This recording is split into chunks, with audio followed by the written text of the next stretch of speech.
नमस्कार व्यंग प्रेमी मित्रों, आज करवा चौथ के उपलक्ष्य में ये एक व्यंग सुनिए।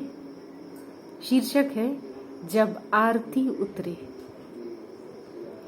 दिन करवा चौथ, आदमी खुश, आज तो आरती उतरेगी। बाकी दिनों चाहे जो उतरे, वे हमेशा से उतारती आ रही हैं। जब जब चढ़ी उन्हीं ने उतारी, जब चढ़ती है तो उतरेगी ही, वे उतारेंगी ही। अर्धांगी होने के नाते मैंने आधा काम किया, चढ़ाई, बाद में उनने उतारी। मगर आज की बात अलग है, आज पूरा जिम्मा उन्हीं का है।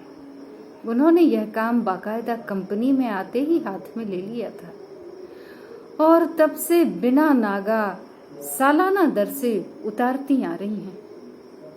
यूं काफी दिन पहले से कैलेंडर देखा जाता है और देखते हुए प्लान किया जाता है कि अमुक माह के अमुक दिन को करवा चौथ पड़ रहा है। गाहे बगाहे इसकी पुनरावृत्ति भी होती रहा करती है।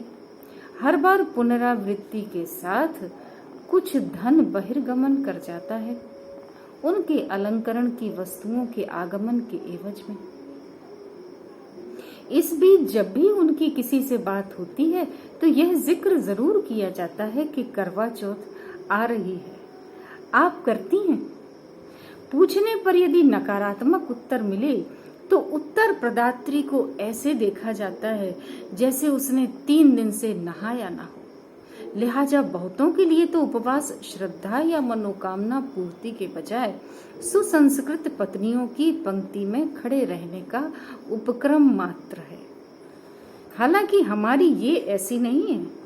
इनके हाव भाव में श्रद्धा टिकटॉक के वीडियो जैसी परिवार के साथ साथ रिश्तेदारों तक में जाहिर है। इन्हें जल तक नहीं लेना है, इस बात को कोरोना के नए ट्रेंड की भांति भयानक तरीके से प्रचारित किया जाता है। इसके परिणाम स्पष्ट दिखाई देते हैं। उनके इस भावी त्याग के दबाव में पूरा घर है। कोई आज के दिन इनसे कुछ नहीं कहता। आज तो बच्चे भी पापा को ही मम्मा जैसा समझ रहे हैं। Same to same. खिलाने पिलाने धुलाने से लेकर नेपी बदलने तक का झंझट सब मेरा है। आज समझा फेरों के समय लिए गए 7 वचनों में एक का मर्म, जो तेरा है सो मेरा है। इनसे किसी काम के बारे में ना कहा जाए, यह एक दिन पहले ही कह दिया गया था। परिजनों के बीच रेड अलर्ट सा जारी हो गया, तो भी सवेरे सवेरे उन्होंने अपने त्याग और मेरे आलस की बानगी पेश कर ही दी। अब इतने जल्दी कौन याद करता है कि कल इनका कठिन समय है, जल्दी उठा जाए। वैसे आदमी सोचता अच्छा ही है। एक दिन पहले ही सोच लिया था शिकायत का मौका नहीं दूंगा। एक ही दिन की तो बात है। सोचते सोचते सोया, उठकर फिर सोच में डूब गया। एक तगड़ी झिड़की ने उबारा, वरना अब तक तो कहीं दूर निकल गए होते नींद ही में। हमने सफाई दी अपने सोचने को लेकर। उनका टका सा जवाब आया, केवल सोचने से कभी कुछ हुआ है? इधर ये खुद भी सोचने में पीछे नहीं है। सोचती हैं किसी दिन इनकी भी आरती उतरे, कोई इनके लिए भी दिन भर अन्न जल का त्याग करे। चलन हो तब ना। अभी बहुत लिंग भेद बना हुआ है।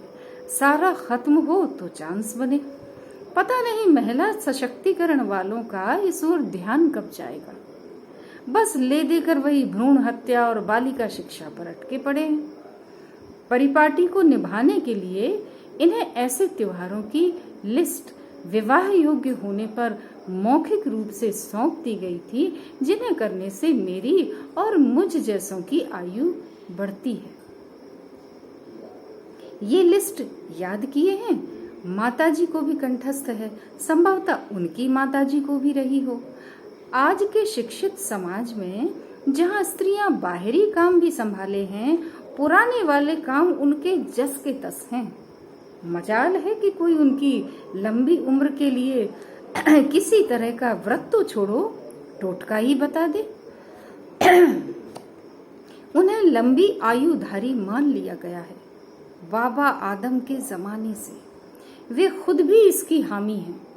या फिर यह मान लिया गया है कि उनकी आयु कितनी भी रहे इसका अधिक महत्व नहीं है। वे बच्चों की सलामती के लिए भी कोई ना कोई व्रत करती हैं और पूरे परिवार की खुशहाली के लिए भी। देखिए, दिन भर बीत गया, सांझ हुई तो पूजा की तैयारियां शुरू हो गईं। छत पर जाकर चांद देखने का काम भी मेरे ही हिस्से में आया है। वे तैयार हो रही हैं, उनका श्रृंगार चल रहा है।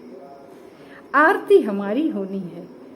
इधर चांद बादलों में आइस पाइस खेल रहा है। मैं सोच रहा हूँ चांद को बारी बारी से दोनों के लिए निकलना चाहिए। एक बार मैं इनके लिए आरती उतारूं, एक बार ये मेरे लिए आरती उतारें।